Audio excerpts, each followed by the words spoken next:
Bueno, buenos días. Buenos días. Nuevamente estamos aquí en la casa del Señor hoy, dándole gracias por este precioso día que nos ha dado, por la vida, ¿no? ¿Cuántos hoy se levantan gozosos y alegres? Amén. Y quiero decirles que, ¿verdad? Todos tenemos aflicciones, problemas, dificultades, y créanme que la paz del Señor dice que sobrepasa todo entendimiento. O sea, no entiendo por qué tengo paz, si tengo un problema en mi casa, si tengo un problema de salud, si tengo un problema económico, pero tengo paz. Y debemos de aferrarnos a eso, porque la paz de la Señor es la que sobrepasa todo entendimiento. Y esa paz únicamente la da cuando nosotros tenemos una relación con Dios, una completa relación con Dios, cuando estamos nosotros entregando a Él nuestras cargas. Solamente la palabra dice que para los que aman a Dios, todas las cosas ayudan para qué? Para bien. Para bien. Nosotros estamos pasando una dificultad, crisis, digamos. Yo me lastimé este brazo y supuestamente el doctor me dice que tengo que ir a cirugía porque se me escapó el brazo. Que tengo que estar mínimo 6 semanas en stand-by, o sea, en mi casa de vacaciones. Ustedes saben que aquí en este país no puede hacer el lujo de estarse de vacaciones. Pero tenemos paz porque el Señor sabe lo que está haciendo y todas las cosas obran para bien.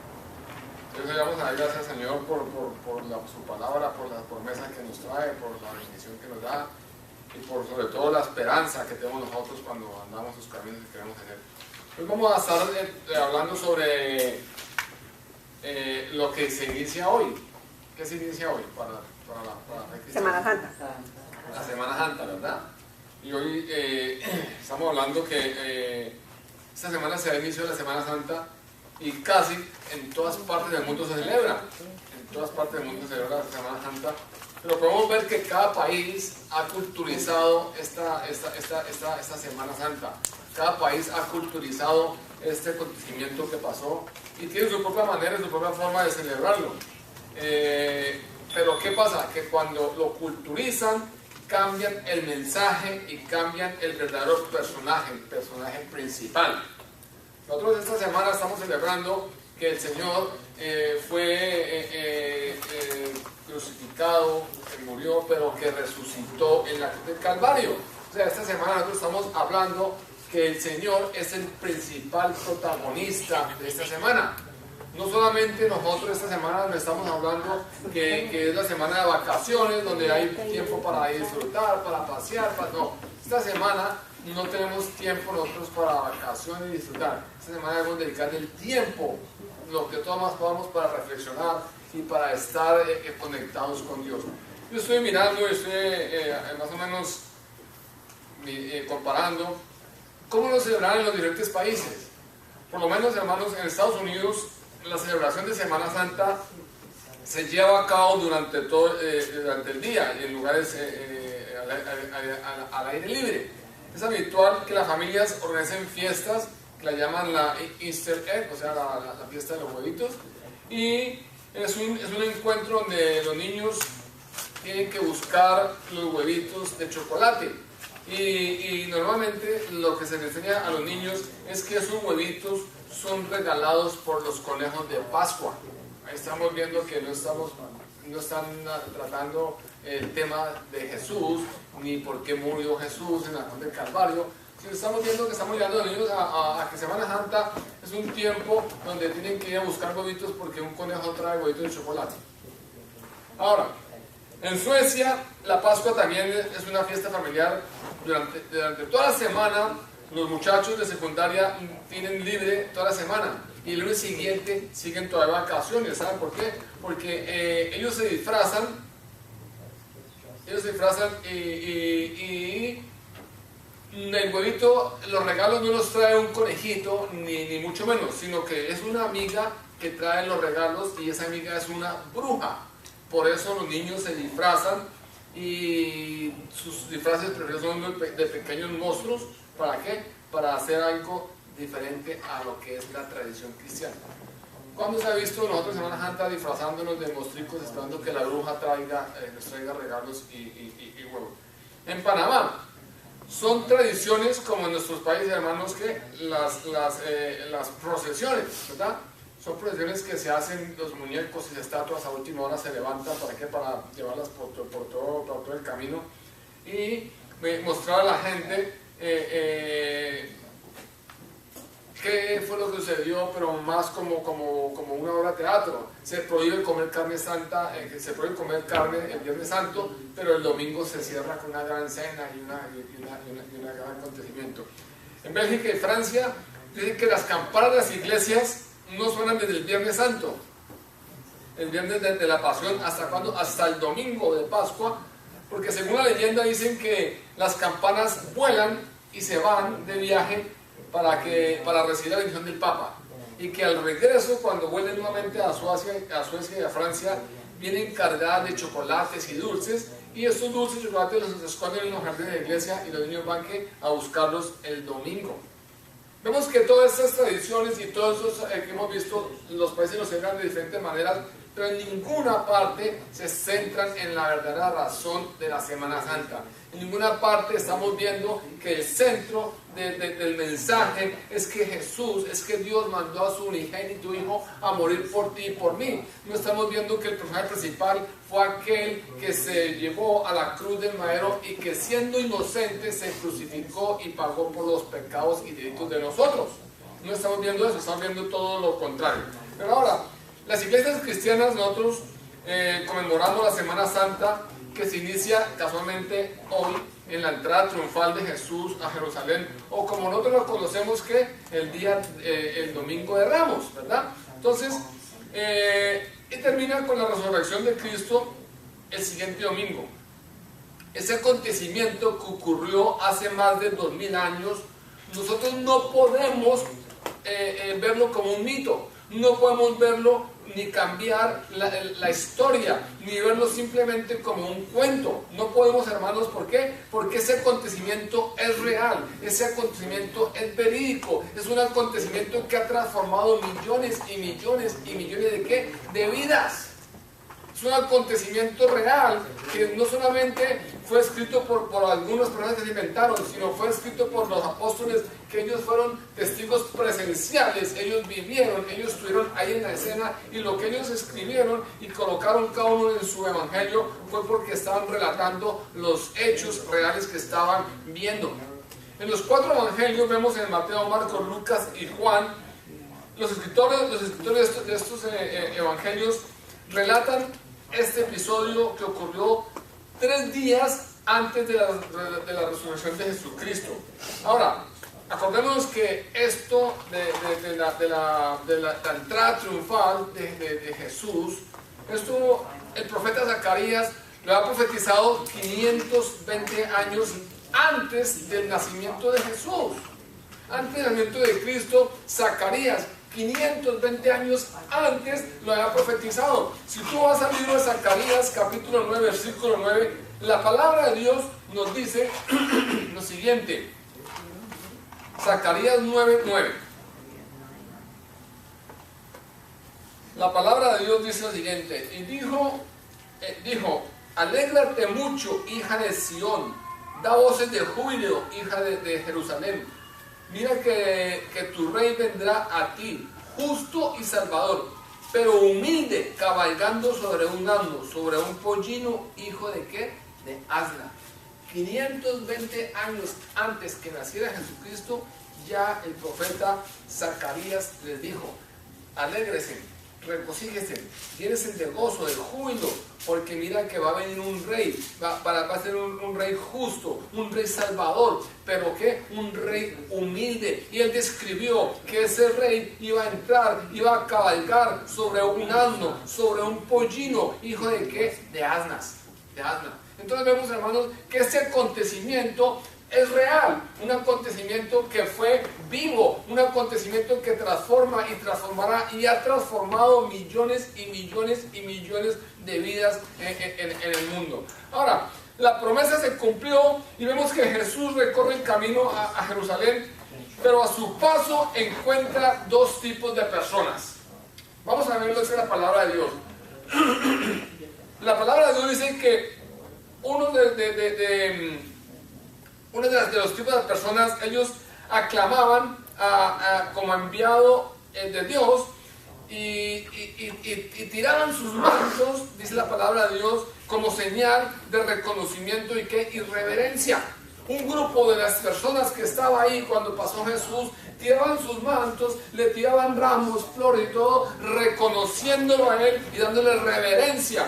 Dice Lucas 19, 35 al 38. Dice, lo trajeron a Jesús y habiendo echado sobre sus mantos sobre el asno, subieron a Jesús encima y a su paso tendían sus mantos por el camino. Cuando se acercaba a la bajada del monte de los Olivos, toda la multitud de los discípulos, gozándose, comenzaron a alabar a Dios a grandes voces por todas las maravillas que había visto. Decían, bendito el Rey que viene en el nombre del Señor, paz en el cielo y gloria en las alturas. Este es el primer tipo de personas, aquellos que reconocían y reverenciaban al Señor, aquellos que entregaron lo que tenían, su manto, sus ramos de flores.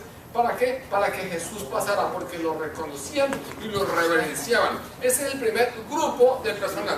Veamos el segundo grupo de personas. El segundo tipo de personas son los otros que miraban recelosos desde la distancia. Ellos estaban apartados un poco, miraban lo que estaba pasando, pero estaban apartados y le pedían a Jesús que callara a sus discípulos. Vemos Lucas 19, 39, dice, entonces algunos de los fariseos de entre los de multitud le dijeron, maestro, reprende a tus discípulos. Había dos tipos de personas. Aquellos que estaban eufóricos por la venida del Maestro, lo reconocían como el Señor Salvador, entregaban sus mantos, hicieron un camino de flores. ¿Para qué? Para que pasaran de los ramos. Y el otro grupo que estaba a un lado apartado, simplemente receloso, y le decían, Señor, manda a callar a tus discípulos. Dos tipos de personas. Hermanos, si nos damos cuenta, de igual manera, eso ocurre hoy en día en nuestra vida. Hoy en día eso ocurre en nuestra vida. El Evangelio de las Buenas Nuevas, el Evangelio de Salvación se divide en dos tipos de personas. Hay discípulos que reconocen la misión de Cristo y hay fariseos que reniegan conocerlo. Hay seguidores y hay enemigos. Hay creyentes y hay incrédulos. Eso lo vemos hoy en día. Hay discípulos que siguen a Cristo y hay fariseos que niegan y reniegan que Cristo existe. Hay creyentes o hay incrédulos.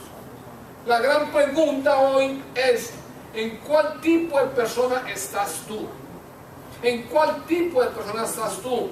¿En las personas que reconocen y reverencian o en los que miran recelosos a distancia y le piden a Jesús que calle sus discípulos? ¿En cuál tipo de personas estás tú? Esta pregunta la hago, hermanos, porque es necesario que todos tomemos una postura. Es necesario tomar una decisión. ¿Por qué? Porque Mateo 12:30 dice, el que no está conmigo está contra mí. Y el que conmigo no recoge, ¿qué? Desparrama. Entonces la pregunta es, ¿somos los que recogemos o los que desparramamos? Yo quiero que tú te hagas esta pregunta el día de hoy. ¿Tú estás en el grupo que recogen o que desparraman? ¿Tú estás en el grupo que crees en Jesucristo, que es el Hijo de Dios, o estás en los incrédulos? ¿Tú estás en las personas que creen que Él vino a salvar a ti y a este mundo, o están en los que maldicen cada vez que hablan de Jesús? Hermanos, ¿somos los que recogemos o los que desparramamos? Hay mucho en qué meditar, hay mucho en qué orar esta semana, hay mucho en qué pensar. Yo estoy llevando mi vida de acuerdo a lo que Jesús quiere, de acuerdo a lo que Jesús hizo por mí en la cruz del Calvario, o simplemente estoy llevando mi vida como aquellos que no les importa lo que ha pasado esta semana en la vida. Entonces, esta pregunta quiero que te lleves: ¿somos los que recogemos o los que esparramamos? Bueno, si seguimos viendo la historia, después de la entrada triunfal de Jesús, el cual fue recibido por la multitud, Jesús hizo dos cosas muy interesantes. Si tú vas a la palabra de Dios, al libro de Lucas, el capítulo 19, del versículo 37 al 44, tenemos la historia cuando Jesús entra a Jerusalén. y nos dice que Jesús llora por la misma Jerusalén. Versículo 41 dice: cuando llegó cerca de la ciudad, al verla, lloró por ella. Dos cosas que Jesús hizo. Cuando se acercó a la ciudad, al verla, al ver su estado en que estaba la ciudad, no solamente al ver el estado de las calles o los edificios, no, Jesús lo está viendo en lo espiritual. Al ver el estado en que estaba la ciudad, ¿qué hizo Jesús? Lloró por ella. La segunda cosa la encontramos en Lucas 19, del 45 al 48. Nos dice que después Jesús visitó el templo y echó afuera a todos los que vendían. Hermanos, este era un día de alegría, era un día de gozo. ¿Por qué? Porque llegaba el Salvador al pueblo. Pero Jesús sufría, ¿por qué? Por la situación real de Jerusalén. Aunque el pueblo estaba gozoso, celebrando, Jesús estaba sufriendo. Jesús sufría, ¿por qué? Por la situación real de Jerusalén. Jesús lloraba por el estado de los corazones de los habitantes, que solo les importaba era que satisfacer sus deseos de la carne. Lo que solo les importaba era satisfacer sus deseos físicos y lograr sus aspiraciones políticas. Jesús lloró al ver la situación del pueblo, al ver que ese pueblo, su corazón estaba endurecido, que su pueblo lo único que le importaba era suplir y llevar a cabo sus necesidades físicas y de la carne, que lo único que le interesaba era lograr las aspiraciones políticas. Hermanos, yo quiero decirles que hoy en día, después de más de 2000 años, más exactamente después de 2019 años, Jesús también debe llorar cuando nos mira, cuando mira a su pueblo, cuando te mira a ti, cuando me mira a mí, cuando nos mira a nosotros, y lo que encuentra solamente son corazones endurecidos, personas religiosas, personas entretenidas por este mundo, por lo que este mundo ofrece, personas sumergidas en las tentaciones y pecados, solamente queriendo satisfacer sus necesidades, solamente queriendo hacer y realizar lo que tienen en su mente y su corazón, y dejando atrás el verdadero propósito de la Semana Santa.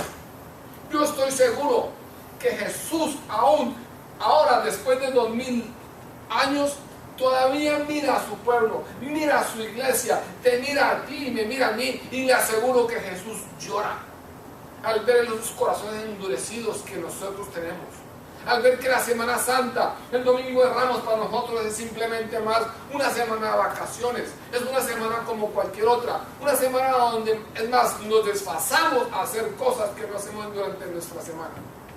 Hay personas que toman la Semana Santa como para, llegó la semana de los asados, de las fiestas, de la parranda, de los juegos, y no están pensando que es una semana de recogimiento, una semana en la cual tenemos que reflexionar, una semana en la cual debemos de valorar lo que Jesús hizo en la cruz del Calvario, por ti y por mí.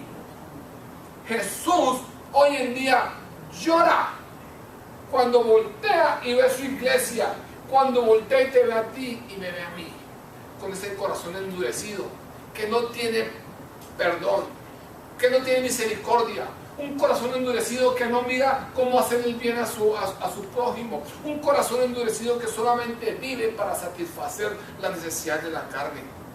Hermano, podríamos decir que la tristeza del Señor era porque los judíos no reconocían que Jesús era su Dios, el Mesías y su Rey, ¿verdad?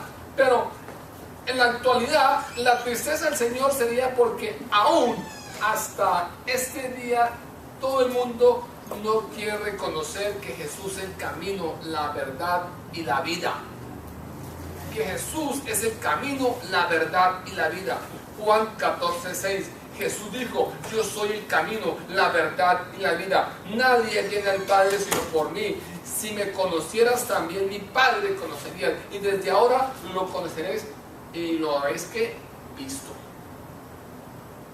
Yo te pregunto, ¿tú crees que Jesús está contento con la vida que llevamos? ¿Con la vida que sus hijos, con la vida que su iglesia lleva? Hermanos, si hoy en día nosotros tenemos, no solamente estoy juzgando al exterior, me juzgo yo mismo. ¿Cuántas veces nosotros llevamos doble vida? ¿Cuántas veces la iglesia proclama y comunica y predica una cosa y se vive otra diferente?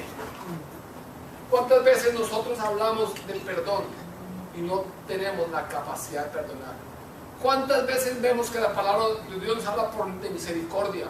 ¿Y cuántas veces vemos a un hermano pasando necesidad, aflicción, y ni siquiera nos volteamos a decirle, hermanos, Cristo te ama?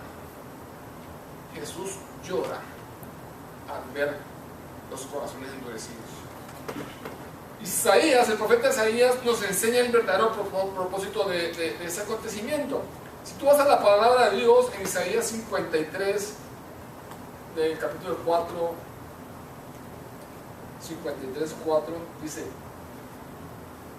ciertamente llevó él nuestras enfermedades y sufrió nuestros dolores, pero nosotros tuvimos por azotado, como herido y afligido por Dios. Mas él fue herido por nuestras rebeliones, molido por nuestros pecados, por darnos la paz. Cayó sobre él el castigo, y por su llaga fuimos ¿qué? Nosotros ¿qué? Curados. Todos nosotros nos descarriamos como ovejas, cada cual se apartó por su camino. Mas Jehová cargó con el pecado de todos nosotros. Angustiado él y afligido, no abrió su boca, como un cordero que fue llevado al matadero, como una oveja delante de sus trasquiladores, enmudeció y no abrió su boca. Jesús dice que él cargó sobre él el castigo, que llevó el pecado de todos nosotros. Estaba angustiado y afligido, pero no abrió su boca, sino que como un cordero, como una oveja, fue con su boca callada. Hermanos, en esta historia, hermanos, hay muchos protagonistas. En esta historia de Semana Santa hay muchos protagonistas. Si tú vas a darte cuenta, están los soldados, está el pueblo que gritaba a favor, el que gritaba en contra, está el faraón, hay muchos protagonistas, hermano. Pero lo mejor es que esta historia no ha terminado. Esta historia termina cuando venga nuevamente el Señor. ¿Por qué? Por su iglesia. Esta historia no ha terminado. No crean que lo que pasó en Semana Santa ya pasó. Esta historia ha terminado. Esta historia termina cuando Jesús venga por su iglesia. Pero mientras que esto sucede, el Señor nos está preguntando: ¿dónde estás tú? ¿Dónde estás tú en esta historia? ¿Qué papel? ¿Dónde estás tú en esta historia? ¿Cuál papel estás jugando en esta historia? Para ti Jesús es un hombre normal, o es el que estamos esperando por venir. Jesús para ti es un maestro, o es el salvador de tu vida. Jesús es para ti un hombre bueno, o es el rey que llega a transformar tu vida. ¿Para qué? Para el reino de Dios. ¿Cuál es tu historia cuál es tu papel en esta historia? ¿Eres un espectador? ¿Eres un discípulo? ¿O eres un fariseo? ¿Crees que Jesucristo es el Hijo de Dios que vino a este mundo para salvarte a ti y a mis pecados? ¿O crees que Jesucristo simplemente era un hombre bueno? ¿O crees que Jesucristo fue un personaje de una historia que alguien se inventó? Hermanos, en esta historia hay muchos protagonistas. Y el Señor te pregunta: ¿qué papel juegas tú? ¿Cuál es tu verdadero papel? ¿Quién es Jesús? Esta es la gran pregunta inevitable. ¿Quién es Jesús? Hermanos, este domingo es el principio del fin. ¿Por qué? Porque este domingo se conmemora la Semana Santa, la semana de la pasión, la semana de la muerte y resurrección de Jesucristo. Hoy Dios viene en Cristo a tu encuentro, y su presencia es inescapable. No podemos escaparnos de la presencia de Dios, hermano. No podemos sacar nosotros ni evadir la presencia de Dios, hermano. La Biblia nos presenta a Jesús como el Hijo de Dios. Mateo 16:16 dice: Simón Pedro contestó: tú eres el Cristo, el Hijo de Dios, el Hijo vivo. Mateo 14:33 dice, y los que estaban en la barca se postraron ante él diciendo, verdaderamente eres Hijo de Dios. Mateo 26:63 dice, pero Jesús preguntó callado, el sumo sacerdote le dijo, yo te conjuro por Dios vivo, que nos digas si tú eres el Cristo, el Hijo de Dios. Mateo 27:54 dice, por su parte, el centurión y los que estaban guardando a Jesús, al ver el terremoto y lo que ha pasado, se llenaron de miedo y dijeron, verdaderamente, este es el Hijo de Dios. Entonces, hermanos, Jesús, la palabra de Dios nos dice que Jesús es el Hijo de Dios. Y esta Semana Santa que inició hoy, estamos celebrando, estamos conmemorando que Jesús envió a su unigénito Hijo para salvarte a ti y a mí de una vida, de una muerte eterna. Hoy Jesús quiere estar triunfando en tu vida. Hoy Jesús quiere entrar triunfando en tu vida. Apocalipsis 3:19-20 dice, yo reprendo y castigo a todos los que amo. Sé pues celoso y ¿qué? Y arrepiéntete. Versículo 20 dice, yo estoy a la puerta y llamo. Si alguno oye mi voz y abre la puerta, entraré a él y cenaré con él y él conmigo. Hermanos, el Señor quiere entrar a tu vida para darte ¿qué? Felicidad, para darte libertad, para darte paz. Esa paz que sobrepasa todo entendimiento. Felicidad, libertad, paz, que tú no vas a encontrar, ni que encontramos en el mundo, que no encontramos ni en las drogas, ni en el alcohol, ni en el sexo, ni en el poder, ni en el dinero, ni en la fama. Jesús dice en Juan 19, yo soy la puerta, el que por mí entra será ¿qué? Salvo. Entrará y saldrá y hallará ¿qué? Paz.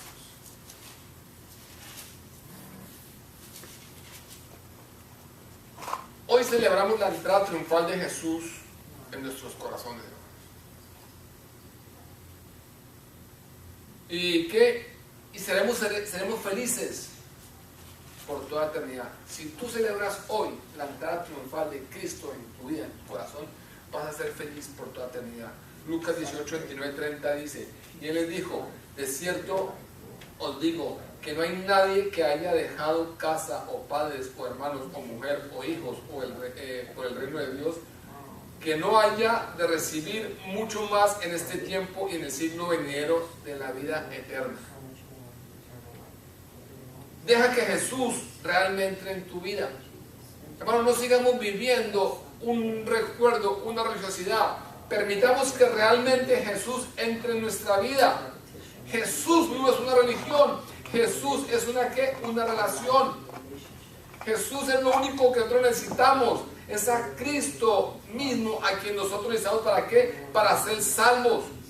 Para ser considerados hijos de Dios. Para tener felicidad y libertad eterna. Juan 1, 12, 13 nos dice, mas todos los que lo recibieron o quienes creen en su nombre, les dio potestad de ser hechos hijos de ¿qué? De Dios. De Dios. Estos no nacieron de sangre ni por voluntad de carne, ni por voluntad de varón, sino de ¿qué? De Dios. Hermanos, yo quiero terminar esta reflexión invitándote para que esta semana que comienza hoy hagamos un alto en nuestra ajetreada vida. Hagamos un alto, hagamos un cambio en la celebración que hemos tenido nosotros en nuestro tiempo pasado.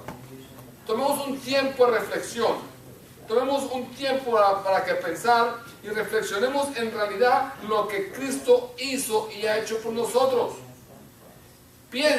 Pensemos, hermanos, en ese sacrificio hecho en la cruz del Calvario. Si ese sacrificio que Jesús hizo en la cruz del Calvario merece solamente un simple agradecimiento. Decir gracias, Señor, por lo que hiciste en la cruz del Calvario. Piensa y reflexiona si nuestra manera de vivir es la correcta, es la manera correcta para demostrar el agradecimiento con Dios. Piensa si en lo que tú hablas, piensas y cómo vives es la manera correcta de estar agradecido con Dios por lo que envió a su Hijo Cristo.